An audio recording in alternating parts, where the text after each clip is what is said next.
So students, today we start our next chapter which is chapter 6 HCF and LCM. तो अभी हमने आपको एक वीडियो भेजी थी जिसमें फैक्टर्स और मल्टीपल्स को एक्सप्लेन किया गया था. तो आई होप आपको उससे समझ में आ गया होगा कि फैक्टर्स क्या होते हैं और मल्टीपल्स क्या होते हैं. फैक्ट एक बार फिर हम रिवाइज कर दे रहे हैं कि किसी भी नंबर को जो नंबर एग्जैक्टली डिवाइड कर दें, कोई रिमाइंडर ना बचे, तो वो उसका फैक्टर हो जाता है.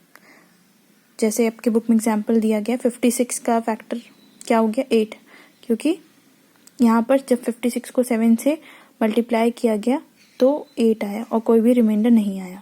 7 और 8 दोनों क्या हुए, इसके फैक्टर हो गए. मल्टीपल्स क्या होते हैं? मल्टीपल वो होते हैं जो हमारे फैक्टर्स के किसी भी नंबर के जो फैक्टर हों उसको आराम से मल्टीप्लाई कर ले. जैसे 5 4 ज़ा 20 को जब हम 4 से डिवाइड करेंगे तो भी कोई रिमाइंडर नहीं बचेगा. 20 को जब हम 5 से डिवाइड करेंगे तो भी कोई रिमाइंडर नहीं बचेगा. सेम ऐसे ही 7 और 8 है तो 7 मल्टीप्लाई बाई 8, 7 8 ज़ा 56 होता है. जब हम 56 को 7 से डिवाइड कर रहे हैं तो भी रिमाइंडर नहीं आ रहा है, और जब हम 56 को 8 से डिवाइड करेंगे तो भी कोई रिमाइंडर नहीं आएगा. तो ये होते हैं फैक्टर्स और ये होते हैं मल्टीपल्स. हमारा नेक्स्ट टॉपिक है even and odd number. Even number आप लोग पहले भी पढ़ चुके हैं. इवन ऑड, इवन नंबर वो होते हैं जो एग्जैक्टली 2 से डिविजिबल होते हैं, मतलब 2 के टेबल में आते हैं, या हम शॉर्टली कहें कि जिनके लास्ट के डिजिट में 0 2 4 6 या 8 होता है, वो क्या होते हैं, इवन नंबर होते हैं. और जो नंबर से 2 से डिविजिबल नहीं होते या उनके एग्जैक्टली मल्टीपल्स नहीं होते तो क्या होता है, वो ऑड नंबर होते हैं. फॉर एग्जाम्पल 1 3 5 7 9 ये सब क्या है, ये हमारे ऑड नंबर है. अगर हम 1 से लेकर 10 तक काउंटिंग लिखें, 1 2 3 4 5 6 7 8 एंड 9 एंड 10, तो हमारे जो 2 से डिविजिबल हैं, जिनके लास्ट में 2 4 6 8 और 0 आता है, ये हमारे इवन नंबर होते हैं.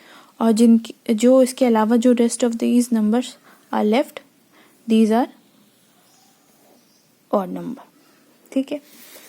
इसके बाद अब आता है prime number and composite number. Prime number वो होते हैं जिन नंबर का सिर्फ या तो वो सिर्फ 1 से डिविजिबल हो या अपने आप से. जैसे 11 हो गया.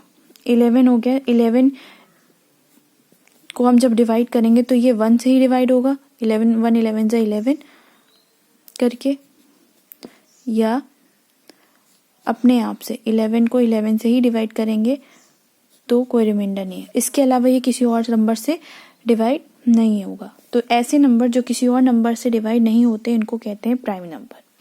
और इनका सिर्फ 2 ही फैक्टर होते हैं, एक वो खुद और एक 1, क्योंकि ये खुद से ही मल्टीप्लाई हो सकते हैं, बाकी खुद से ही डिविजिबल हो सकते हैं, बाकी और किसी से नहीं होते.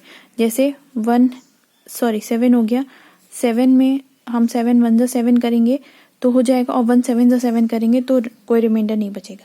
लेकिन अगर हम चाहें किसी और नंबर से इसको डिवाइड करना, तो ये किसी और नंबर से डिवाइड नहीं हो पाएंगे, इसमें रिमाइंडर बचेगा.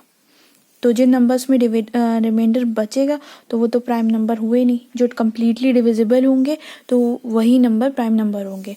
फॉर एग्जाम्पल 2 3 5 7 9 11 13 ये सब क्या है, प्राइम नंबर है.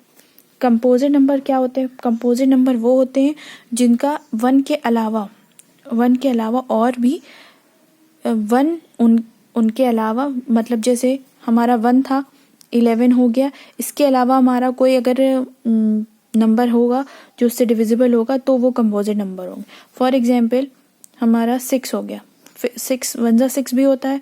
6 2 के टेबल में भी आता है, 3 के में भी आता है और अपने टेबल में भी आता है. तो ये 1 से भी डिविजिबल है, 2 से भी डिविजिबल है, 3 से भी डिविजिबल है और 6 से भी डिविजिबल है.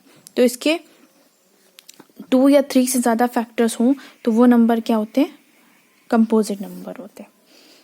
उसके बाद हमारा आता है को प्राइम नंबर. को प्राइम नंबर वो होते हैं जो 2 प्राइम नंबर के बीच में एक कॉमन फैक्टर हो सिर्फ. जैसे हमारा 2 है और 3 है. 2 के फैक्टर 1 और 2 है और 3 का फैक्टर 1 और 3 है. तो इन दोनों में कॉमन क्या है, 1 है. तो एक ही नंबर कॉमन है, तो ये क्या है, को प्राइम नंबर है. और अगर हम ले लें 4 और 8, तो इसके फैक्टर्स हैं 2 1 2 1 2 4 और इसके फैक्टर हैं 1 2 4 और 8। तो ये भी कॉमन है, ये भी कॉमन है, ये भी कॉमन, दोनों में 1 2 4 दोनों में कॉमन है। तो एक से ज़्यादा फैक्टर कॉमन हुए तो वो कोप्राइम नहीं होगा। सिर्फ अगर दोनों नंबर के बीच में सिर्फ एक कॉमन फैक्टर होगा तो वो कोप्राइम होगा। Let's move to our exercise. तो एक्सरसाइज ए में सबसे पहले वाले में आपको क्या है कि प्राइम नंबर को सर्कल करना है। तो 51 जो है हमारा प्राइम नंबर नहीं है क्योंकि इसके और भी ये किसी नंबर से डिविजिबल है। 37 है, 11 है, 23 है, 97 है, 2 है, 31 है, ये सब हमारे प्राइम नंबर है। फिर हमें कंपोजिट नंबर सर्कल करना था। तो 12, 15, 63, 42, 28 ये सब हमारा कंपोजिट नंबर है। इसके बाद क्वेश्चन एक्सरसाइज आज हम क्वेश्चन नंबर 3, 4, 5, 6 एंड 7 अपनी कॉपी में करेंगे, जो कि इस तरीके से है कि थर्ड वाली एक्सरसाइज में हमें कंपोजिट ऑड कंपोजिट नंबर लिखना, मतलब ऐसे नंबर जो ऑड भी हों और कंपोजिट भी हों, मतलब ऑड भी हों, 2 से डिविजिबल ना हो, और कंपोजिट यानी कि उनके कई फैक्टर्स हों।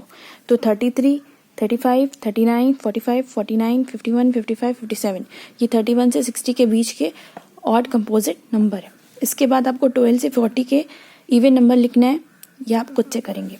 फिर नेक्स्ट है आपका फाइंड द फैक्टर्स ऑफ, आपको इस तरीके से फैक्टर्स लिखना है। 18 का फैक्टर कौन कौन सा होता है, 1 होता है, 2 है, 3 है, 6 है, 9 है और 18 है। 32 का फैक्टर 1 2 1 के टेबल में भी आता है, 2 के टेबल में भी आता है, 4 के भी टेबल में आता है, 8 के भी टेबल में आता है, 16 के में भी आता है, 18 के में भी, और अपने टेबल में खुद भी आता है। फिर इसके बाद CDE आपको खुद से करना है। इसके बाद क्वेश्चन नंबर 6 में आपको फर्स्ट 5 मल्टीपल्स लिखना है, मतलब 1 2 3 4 5 से मल्टीप्लाई करके आपको उसके मल्टीपल्स लिखना है। तो 15 1 15, 15 2 30, 15 3 45, 15 4 60, 15 5 75, ये सब क्या है, फर्स्ट 5 मल्टीपल्स हैं 15 के। ऐसे 21 का 21 1 21 21 2 42, 21 3 63, 21 4 84, 21 5 105, ये सब फर्स्ट 5 मल्टीपल्स हैं किसके, 21 के। तो इसमें भी आपको CDE खुद से करना है। Which of the following pairs of the numbers are coprime, अब आपको ये बताना था कि कौन से पेयर आपके कोप्राइम है। तो 4 और 5 के बीच में कौन कौन से कोप्राइम है। तो पहले हम फैक्टर्स लिख लेते हैं। फैक्टर 4 के 1 2 4 होते हैं, फैक्टर 5 के 1 5 होता है। तो इसमें सिर्फ 1 ही कॉमन है और कोई नंबर कॉमन नहीं है। तो ये क्या है, ये कोप्राइम है। अभी जैसे हमने आपको बताया था कि दो नंबर्स के बीच में एक सिर्फ कॉमन फैक्टर होना चाहिए, तो वो क्या होता है, कोप्राइम होता है। नेक्स्ट हमारा नंबर है 12 एंड 15। तो हम पहले 12 के फैक्टर्स लिख लेते हैं। तो वो है 1 2 3 4 6 एंड 12। फिर 15 के होते हैं 1 3 5 एंड 15।